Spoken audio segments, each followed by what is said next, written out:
وحده والصلاة والسلام على من لا نبي بعده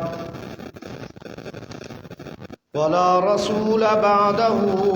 ولا معصوم بعده أما بعد فأعوذ بالله السميع العليم من الشيطان الرجيم بسم الله الرحمن الرحيم إن الله يأمركم أن تؤدوا الأمانات إلى أهلها وقال تبارك وتعالى والذين هم لأماناتهم وعهدهم راعون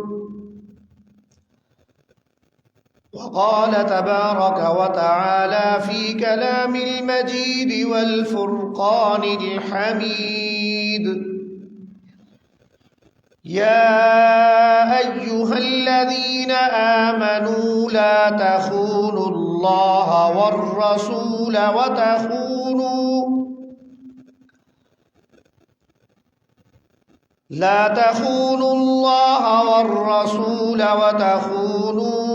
أماناتكم وأنتم تعلمون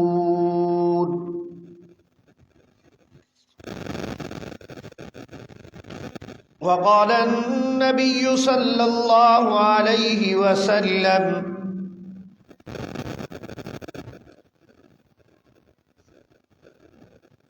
كلكم راع وكلكم مسؤول عن رعيته والأمير راع والرجل راع على أهل بيته والمرأة راعية على بيت زوجها وولده فكلكم راع وكلكم مسؤول عن رعيته وقال النبي صلى الله عليه وسلم أد الأمانة إلى من ائتمنك ولا تخن من خانك صدق الله العظيم وصدق رسوله النبي الكريم الأمين ونحن على ذلك من الشاهدين والشاكرين والحمد لله رب العالمين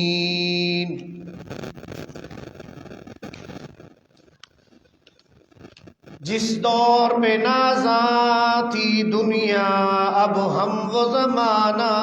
بھول گئے جس دور پہ نازاں تھی دنیا اب ہم وہ زمانہ بھول گئے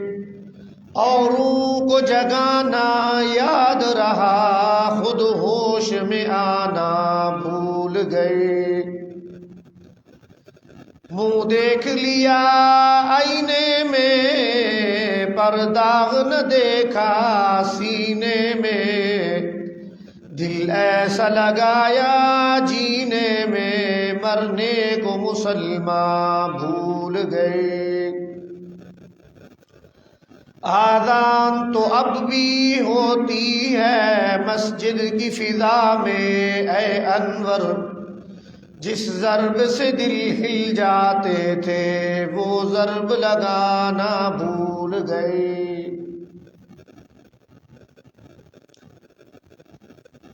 بعد از حمد و صلاح حضور نبی رحمت صلی اللہ علیہ وسلم کی ذات اقدس پر نماز والا درود شریف پڑھ لیجئے اللهم صل على محمد وعلى آل محمد كما صليت على إبراهيم وعلى آل إبراهيم إنك حميد مجيد اللهم بارك على محمد وعلى آل محمد كما باركت على إبراهيم وعلى آل إبراهيم إنك حميد مجيد. اللهم صل على سيدنا ومولانا محمد عبدك ورسولك وصل على المؤمنين والمؤمنات وبارك على سيدنا ومولانا محمد وعلى آله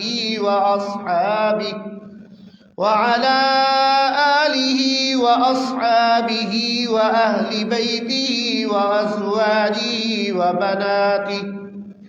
وبناته وذرياته وأتباعهم أجمعين.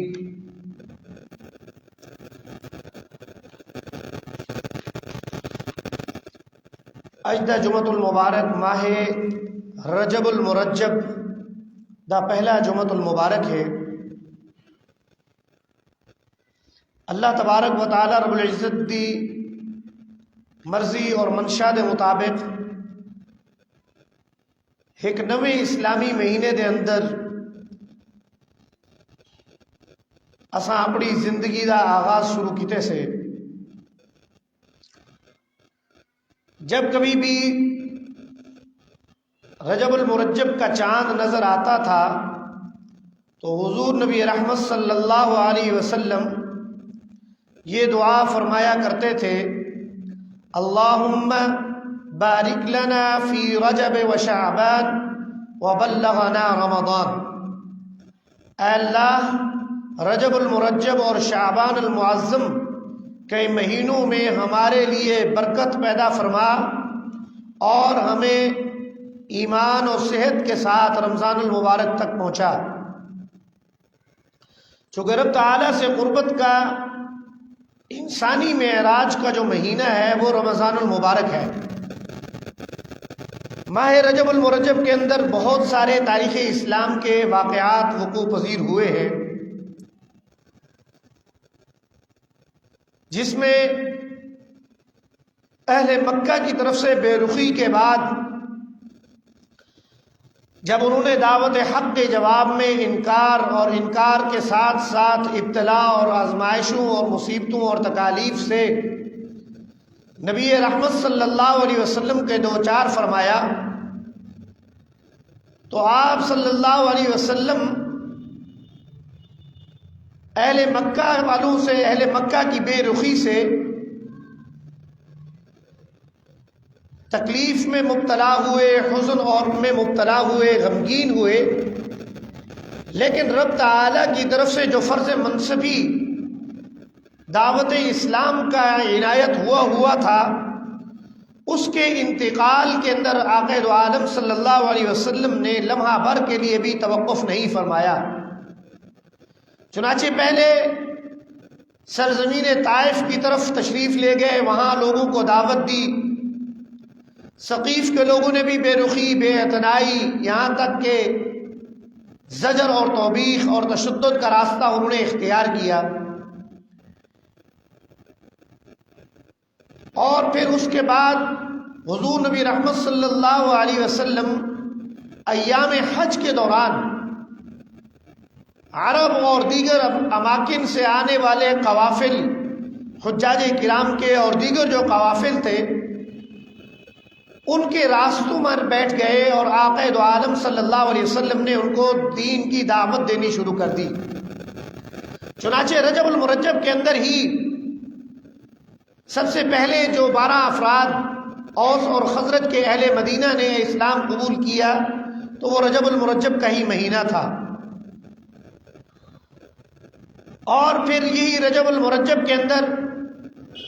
اللہ تبارک و تعالی رب العزت نے نبی کریم صلی اللہ علیہ وسلم کے چچا ابو طالب اور آقا دو عالم صلی اللہ علیہ وسلم کی زوجہ محترمہ ام المؤمنین حضرت سیدہ خدیجہ الکبریٰ سلام اللہ علیہا کے وفات پا جانے کے بعد آقا دو عالم صلی اللہ علیہ وسلم حزن اور ملال کی کیفیت میں دوچار تھے، تو اللہ تبارک و تعالیٰ رب العزت نے آپ کی تسلی، تشفی اور غم کو بانٹنے کے لیے حضور نبی رحمت صلی اللہ علیہ وسلم کو اپنے ہاں دعوت دی، بلایا۔ مسجد حرام سے مسجد اقصیٰ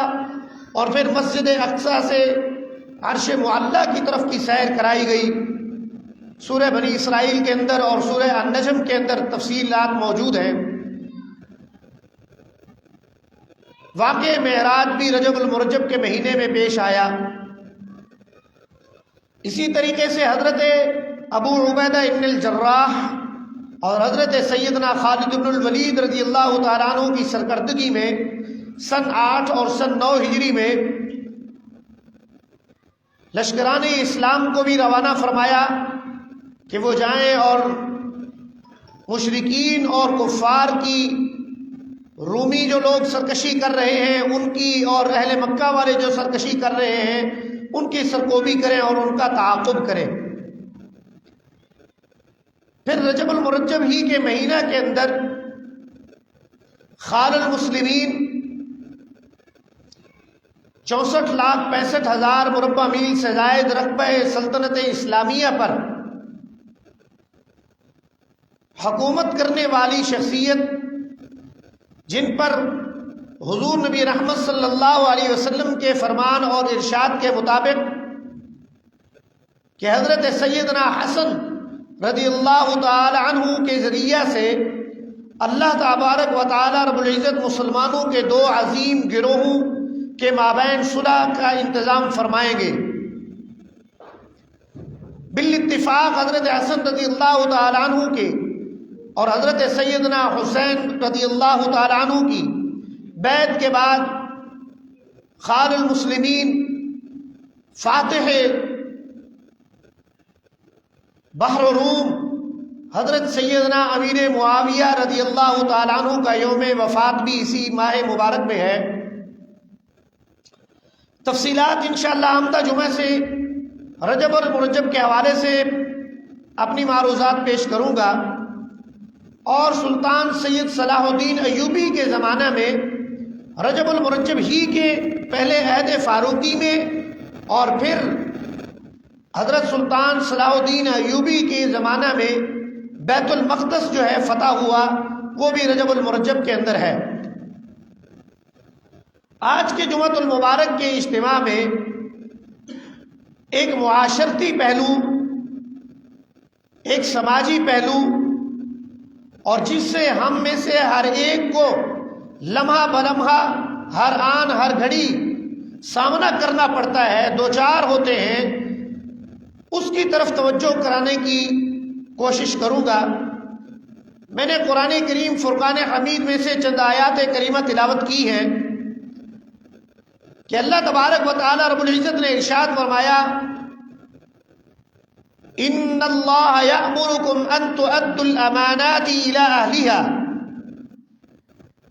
کہ اللہ تبارک و تعالی رب العزت حکم دیتا ہے امانت اصحاب حل و عقد اور ذمہ داری کو ذمہ داری سمجھنے والے افراد کے سپرد کی جانی چاہیے۔ اور پھر اس کے ساتھ جو آیت کریمہ میں نے پڑھی سورہ معارج میں بھی ہے اور سورہ مؤمنون میں بھی موجود ہے کہ کامیاب لوگوں کی جو صفت ہے ان کے اندر جو نمایاں صفت بیان کی گئی ہے، ایک صفات ممیزہ میں سے ایک یہ ہے کہ والذین هم لأماناتهم وعہدهم راعون، ایمان والے اور کامیاب اہل ایمان، کامیاب مسلمان وہ مسلمان ہیں، کامیاب مومن وہ ہے جو امانتوں کی تکمیل کرے، امانتوں کی حفاظت کرے، جو ذمہ داری، جو عہدہ، جو منصب، جو کام اس کو تفویض کیا جائے اس کو بعین ہی منعن جو ہے بغیر کسی تساہل، تغافل، کاہلی اور سستی کے اس کو بہتر سے بہتر طریقے سے سر انجام دینے والا ہوگا تو وہی ہی انسان مومن ہوگا۔ وعہدہم راعون، اور وعدوں کی بھی پاسداری کرنے والا ہو۔ اور پھر سورہ الانفال میں اللہ تعالیٰ نے ارشاد فرمایا یا ایھا الذین آمنوا لا تخونوا اللہ والرسول وتخونوا اماناتکم وانتم تعلمون، اے اہل ایمان، اللہ اور اللہ کے رسول کے ساتھ خیانت والا، بدعہدی والا، بے ایمانی والا معاملہ نہ کرو۔ وَتَخُونُوا أَمَانَاتِكُمْ وَأَنْتُمْ تَعْلَمُونَ، اور جو کوئی تم خیانت کر رہے ہو، بدعہدی کر رہے ہو، بدنیتی اور بددیانتی کر رہے ہو، اگرچہ آپ یہ سمجھتے ہیں کہ اس کو کوئی دیکھنے والا نہیں ہے، کوئی جاننے والا نہیں ہے، کوئی باز پرس کرنے والا نہیں ہے، مدرسہ اور مسجد کا معتمد متولی منتظم موجود نہیں ہے، والد موجود نہیں ہے، استاد موجود نہیں ہے، حاکم موجود نہیں ہے، تو پھر ہم جو دل میں آئے کرتے چلے جائیں، صحیح غلط کی تمیز کیے بغیر۔ لیکن اللہ تبارک و تعالیٰ رب العزت نے ارشاد فرمایا نہ اللہ کے معاملے میں خیانت کی اجازت ہے اور نہ ہی اللہ کے محبوب پیغمبر کے متعلق خیانت کرنے کی اجازت ہے، اور نہ ہی اہل ایمان کے جو امور آپ لوگوں کے مکلف آتے ہیں، ذمہ داریاں تفویض ہوتی ہیں، ان کے اندر کوئی خیانت کرنے کی اجازت ہے۔ اور کوئی دیکھے نہ دیکھے، وَتَخُونُوا أَمَانَاتِكُمْ وَأَنْتُمْ تَعْلَمُونَ، ہم خود تو جان رہے ہوتے ہیں، تمہیں خود تو علم ہو رہا ہوتا ہے کہ تم جس منصب، جس مقام، جس ذمہ داری کو آپ نے سنبھالا ہے، اگر اس کو صحیح معنی میں، صحیح طور پر اخلاص کے ساتھ، یکسانیت کے ساتھ، سچائی کے ساتھ ادا نہیں کر رہے، تو پھر یہ اس کی جواب دہی آپ کو اللہ کے حضور کرنی ہوگی۔ امانتوں کی جو اقسام ہیں، علماء کرام نے امانتوں کی بہت ساری اقسام لکھی ہیں،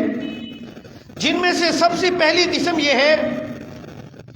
کہ الامانۃ للہ، اللہ تبارک و تعالی رب العزت کے لیے امانت۔ اس کا بیان قرآن کریم کے اندر اللہ تعالی نے ارشاد فرمایا ہے، بسم اللہ الرحمن الرحیم، اِنَّا عَرَضْنَا الْأَمَانَةَ عَلَى السَّمَاوَاتِ وَالْأَرْضِ وَالْجِبَالِ فَأَبَيْنَ أَن يَحْمِلْنَهَا وَأَشْفَقْنَ مِنْهَا وَحَمَلَهَا الْإِنسَانُ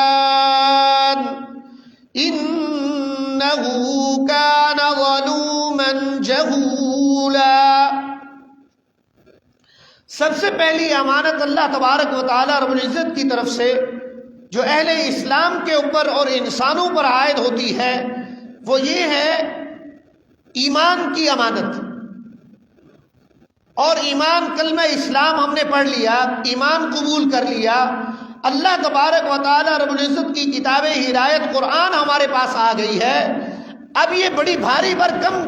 کتاب ہے، امانت ہے، ذمہ داری ہے، لیکن اس کا احساس اور ادراک وہی شخص کر سکتا ہے جس کو امانت کی اہمیت کا علم ہوگا۔ ہر کسی کو اس کے بارے میں درک نہیں ہوگی، سمجھ نہیں ہوگی، وہ غفلت اور سستی کے ساتھ اپنا گزرتا ہوا چلا جائے گا، وقت گزاری کرے گا۔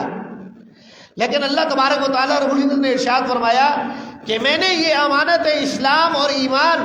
جب آسمان کی بلندی اور زمین کی وسعت اور کشادگی کے باوجود، پہاڑوں کی سختی اور مضبوطی کے باوجود ان پر یہ امانت پیش کی ہے، قرآن کی، اسلام کی، دین کی، تو انہوں نے معافی مانگ لی۔ فَأَبَيْنَ أَن يَحْمِلْنَهَا، انہوں نے کہا ہم یہ امانت نہیں اٹھا سکتے، معاف کر دیجئے ہمیں، یہ بڑا بھاری بھر کام ہے۔ ہمارے ہاں تو بڑی عجیب بات ہے، جو حضرات حضرات ہیں، اگر کسی کو کہا جائے کہ بھئی آپ قرآن پہ قسم لے لیجئے کہ تم نے چوری نہیں کی، ڈکیتی نہیں کی، کوئی جھوٹ نہیں بولا، کوئی فراڈ نہیں کیا،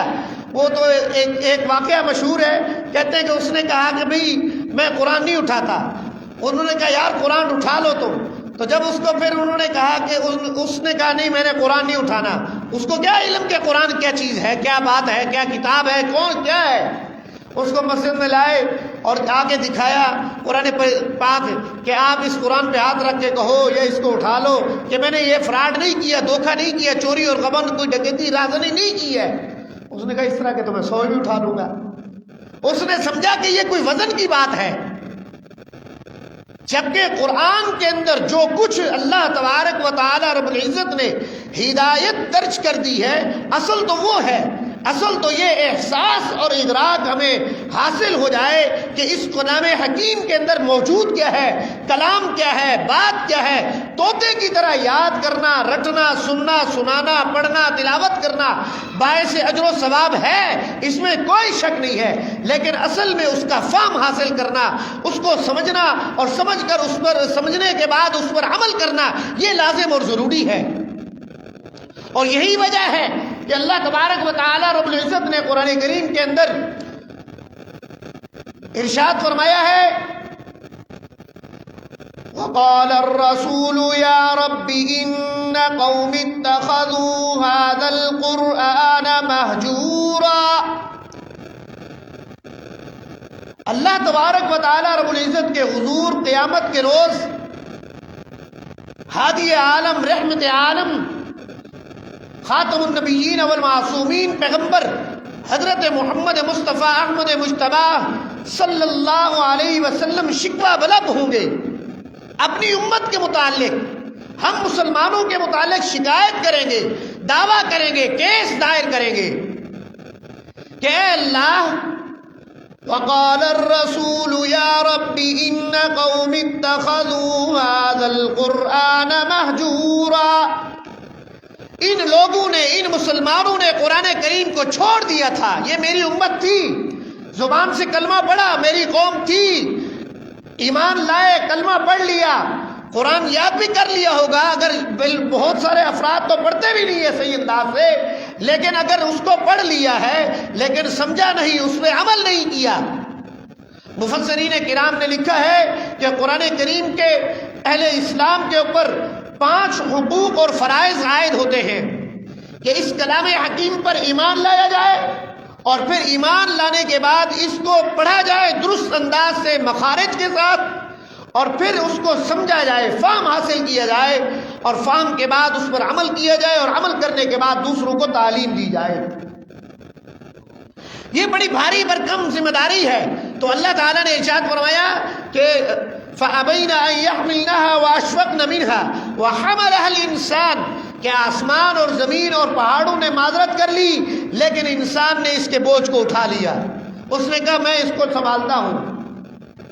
وَحَمَلَهَا الْإِنسَانُ، انسان نے اٹھا لیا. إِنَّهُ كَانَ ظَلُومًا جَهُولًا. یہ انسان نادان ہے، نہ واقف ہے، نہ آشنا ہے، اس کو علم نہیں ہے کہ کتنی بڑی بھاری ذمہ داری اس نے لے لی ہے. تو چنانچہ ہمیں اس ذمہ داری کو ادا کرنے کے لیے قرآن کے ساتھ، مسجد اور مدرسے کے ساتھ مرتبط ہونا ہوگا، اور قرآن کا ترجمہ بالاستیعاب پڑھنا ہوگا. سبقن پڑھنا چاہیے، استاد کے سامنے دو زانو ہونا چاہیے، قرآن سیکھنا چاہیے تاکہ اس پر عمل کیا جائے. چاہے صحابہ کرام کی صفت اور صفت امتیازی یہ تھی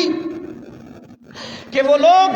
جو سنتے آقا دو عالم صلی اللہ علیہ وسلم کے پاس سے قرآن کریم کی آیت، تو اس کو سننے کے بعد اس پر عمل کر گزرتے تھے.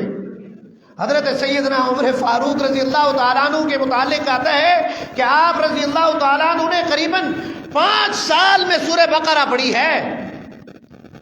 ہم کہتے ہیں کہ سال 2 سال میں بچے کو قرآن کا حافظ بنا دو، اس کو یاد کرا دو، اور اس کے بعد پھر ہم نے اس کو سکول میں ڈال دینا ہے، قرآن کو اللہ حافظ ہو جاتا ہے. صحابہ کرام کی اور اہل ایمان کی یہ صفت نہیں تھی. وہ تھوڑا سا پڑھتے تھے، سنتے تھے، سیکھتے تھے، سمجھتے تھے، اس کو جذب کرتے تھے اپنے اندر، اور اس کے اوپر عمل کر کے اپنی زندگی بسر کرتے تھے. چنانچہ ایک مرتبہ آقا دو عالم صلی اللہ علیہ وسلم نے ارشاد فرمایا، ایک شخص آیا آپ کی خدمت میں، کہا کہ مجھے کچھ نصیحت کیجیے، قرآن کی تعلیم دے دیجیے. آپ صلی اللہ علیہ وسلم نے ذوات الحمد، ذوات السبح کی تلقین کی کہ ان صورتوں کو پڑھ لیجیے جو الحمد سے شروع ہوتی ہیں یا سبح للہ سے شروع ہوتی ہیں. کہا کہ یہ بہت بڑی ہیں، میں ضعیف ہو چکا ہوں، پیرانہ سالی ہے، حافظہ کمزور ہے، کچھ مختصر. تو آقا دو عالم صلی اللہ علیہ وسلم نے سورہ زلزال جو 8 آیات پر مشتمل ہے اس کی تعلیم اور تلقین کی، تو اس صحابی جلیل نے کہا کہ یا رسول اللہ میں نے سن لیا اور اس کو سمجھ لیا، اس پر عمل کر کے اپنی زندگی بسر کر دوں گا، گزار دوں گا۔ آپ صلی اللہ علیہ وسلم نے فرمایا جس نے جنتی دیکھنا ہو تو یہ شخص جنت ہی جا رہا ہے۔ قرآن کے ساتھ، دین کے ساتھ ہمارا تعلق مرتبط ہوگا، اور اس کی پھر جواب دہی ہے کہ ہم جو کچھ بھی ذمہ داری حاصل کر رہے ہیں، ہم نے کلمہ پڑھ لیا ہے تو ایسے نہیں ہے کہ چھوڑ دیے جائیں گے، جنت میں چلے جائیں گے، بلکہ ہمیں عمل کرنا ہے۔ ہم نے اپنے قول اور عمل کا حساب اور کتاب دینا ہے رب تعالیٰ کے حضور۔ اور امانت کی دیگر اقسام کے اندر ایک قسم یہ بھی ہے کہ امانت میں آقا دو عالم صلی اللہ علیہ وسلم نے فرمایا کہ انما بعثت لاتمم مکارم الاخلاق، کہ میں اخلاق کی درستگی اور تکمیل کے لیے بھیجا گیا ہوں، مبعوث کیا گیا ہوں۔ اور پھر اچھے اخلاق والوں کی اہم ترین جو صفت ہے وہ یہ ہے کہ وہ امانت دار ہوتے ہیں، امین ہوگا۔ اور یہی وجہ ہے کہ آقا دو عالم صلی اللہ علیہ وسلم کے جانی ازلی ابدی دشمن جو تھے مشرکین مکہ، وہ باوجود اس کے آپ صلی اللہ علیہ وسلم کو ناپسند کرتے تھے، تکالیف دیتے تھے کہ وہ 365 بتوں کو آپ صلی اللہ علیہ وسلم برا بھلا کہتے تھے اور پاش ہونے کی بات دینے کی بات فرماتے تھے۔ وہ کہتے تھے کہ یہ نہ کریں، یہ نہ کہیں، لیکن اس کہنے کی وجہ سے وہ آپ صلی اللہ علیہ وسلم کی جان کے دربے تھے۔ 100 کی تعداد میں قبائل کے افراد جمع ہو کر ہجرت کی رات میں آپ صلی اللہ علیہ وسلم کے گھر کا محاصرہ کر کے کھڑے ہو جاتے ہیں کہ آپ صلی اللہ علیہ وسلم باہر آئیں تو شہید کر دیے جائیں، تاکہ ان کا کوئی قصاص نہ لے سکے، بدلہ نہ لے سکے۔ لیکن اس سب کے باوجود وہ قریش مکہ اور مشرکین مکہ نے اپنی امانتیں جو تھی وہ آقا دو عالم صلی اللہ علیہ وسلم کے پاس رکھوائی ہوئی تھی۔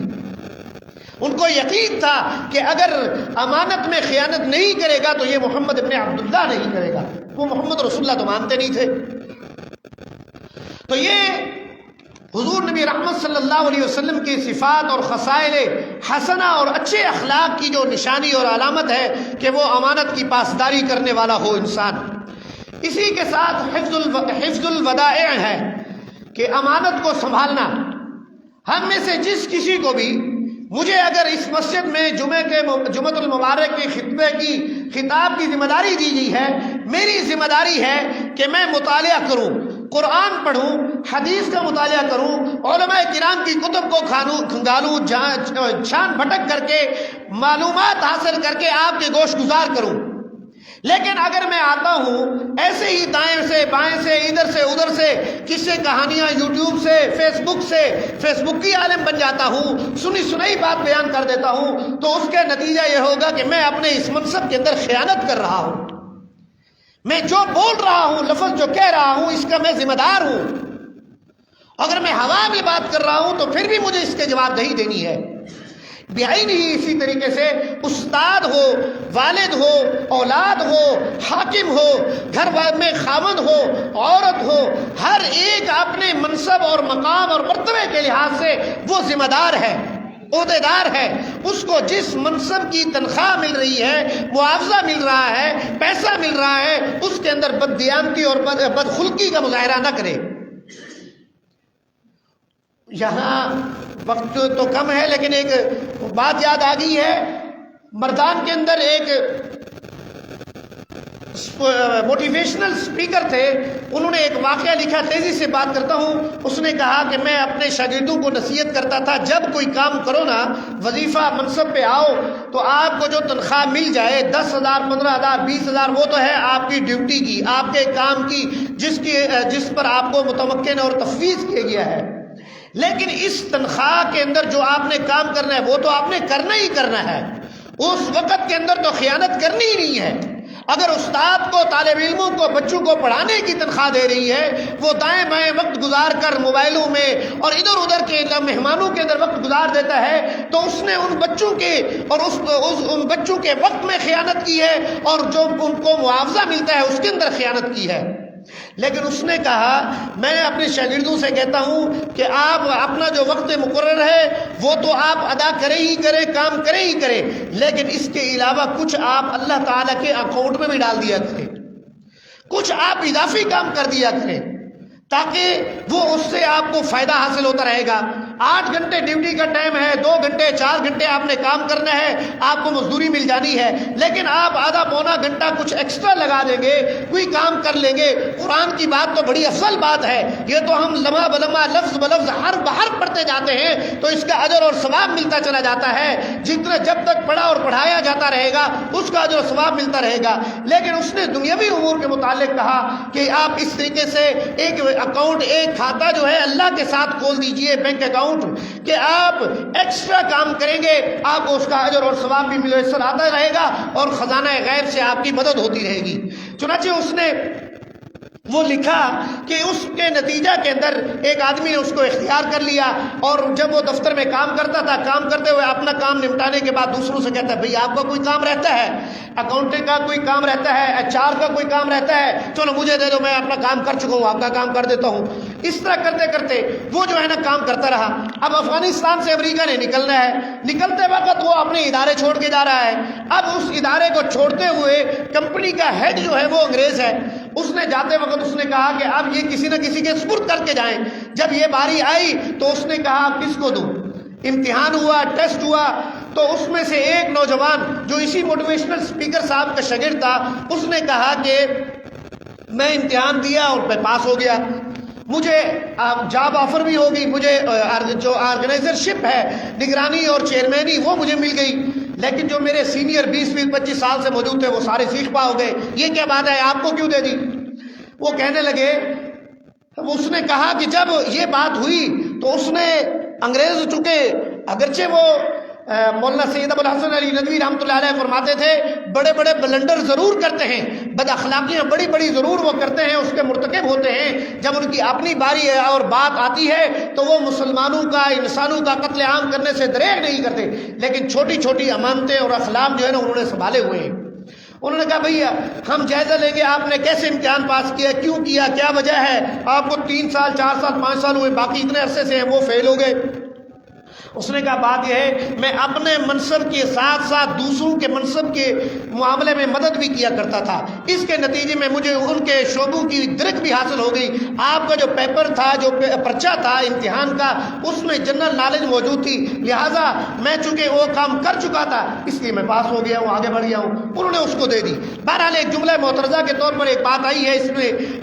زیادہ مصروف ہونے کی ضرورت نہیں ہے۔ اس کے بعد امانت کی اقسام کے اندر امانت فی العمل جو ہے، امانت فی العبادہ، نماز، روزہ اور زکوٰۃ اور حج، ان کی ادائیگی جو ہے وہ بھی لازم اور ضروری ہے۔ الامانہ فی الکلام، زبان بات کرتے وقت بھی جو ہے نا امانت جو ہے اس کو اختیار کیا جانا چاہیے کہ ہر زبان سے نکلے ہوئے جملے کی ہم نے جواب دہی دینی ہے۔ اسی طریقے سے الامانۃ فی الحفظ الجوارح، انسان کے جو اعضاء ہیں، ہاتھ ہیں، کان ہیں، آنکھیں ہیں، پاؤں ہیں، ان سب کا انسان نے جا کے اللہ تعالیٰ کے حضور جواب دہی دینی ہے، حساب اور کتاب دینا ہے۔ الامانۃ فی السر، مجلس میں بیٹھے ہوئے ہیں، کسی نے کوئی بات چپکے سے کہی ہے تو اس بات کو ڈنڈورا پیٹنے کی، پھیلانے کی ضرورت نہیں ہے، جو پوشیدہ رکھنے کی بات ہے اس کو پوشیدہ رکھا جائے۔ اور اسی طریقے سے الامانۃ فی الابناء، اولاد کے متعلق بھی امانت ہے کہ اولاد، اب جب آپ کے پاس اللہ تعالیٰ نے اولاد کی نعمت سے نوازا ہے تو اولاد کی اچھی تربیت کر جائیں،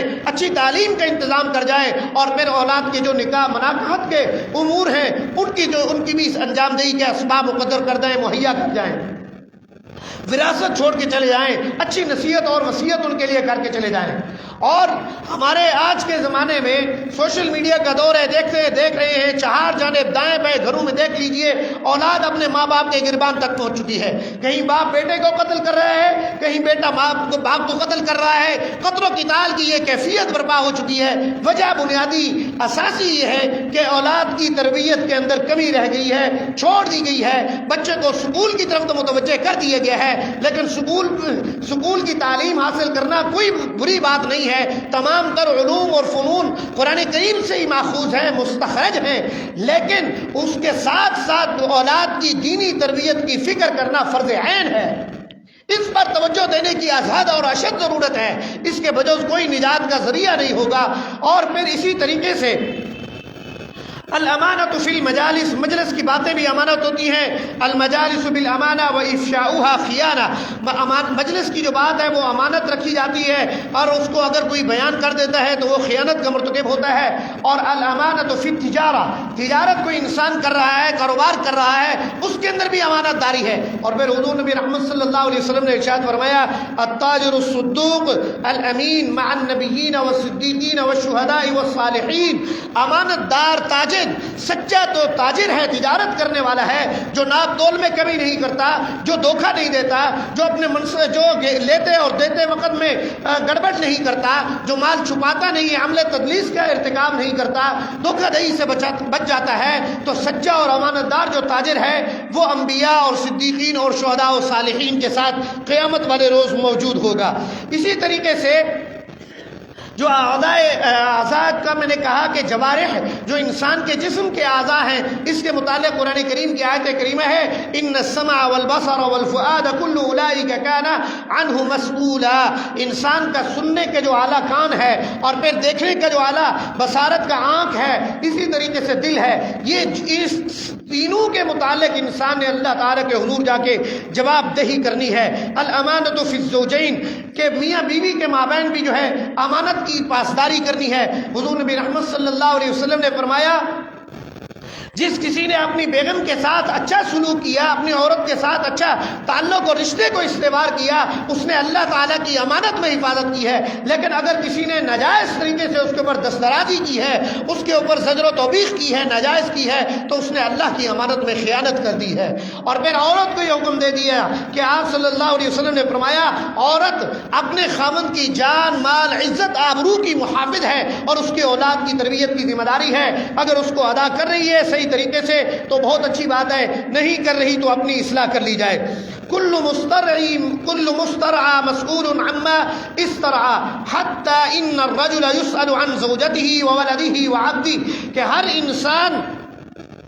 جس کو جو کوئی بھی نگہبانی اور ذمہ داری تفویض کی گئی ہے وہ اپنے متعلقین کے متعلق جواب دہ ہے، اولاد کے متعلق، بیوی کے متعلق اور غلاموں کے متعلق، ملازموں کے متعلق بھی وہ جواب دہ ہے عند اللہ. اسی طریقے سے الامانۃ النصیحہ، اگر کوئی اچھا مشورہ طلب کرتا ہے تو نیک نیتی کے ساتھ اور دیانتداری کے ساتھ جو ہے مشورہ دینا چاہیے. اور آپ صلی اللہ علیہ وسلم نے فرمایا اد الامانۃ الی من ائتمنک، جو کوئی شخص آپ کے اوپر اعتماد کر لے، بھروسہ کر لے، آپ کو اپنا راز و نیاز کا دوست اور ہمراز بنا لے، تو آپ پر لازم اور ضروری ہے کہ اس کو دیانتداری سے اس کو مشورہ دے دیجئے. ولا تخن من خانک، اگر بادل ناخواستہ کسی شخص نے آپ کو نقصان پہنچایا، دھوکہ دیا ہے، تب بھی آپ کے لیے جائز نہیں ہے کہ اس کو دھوکہ دے. پھر ایک حدیث رسول صلی اللہ علیہ وسلم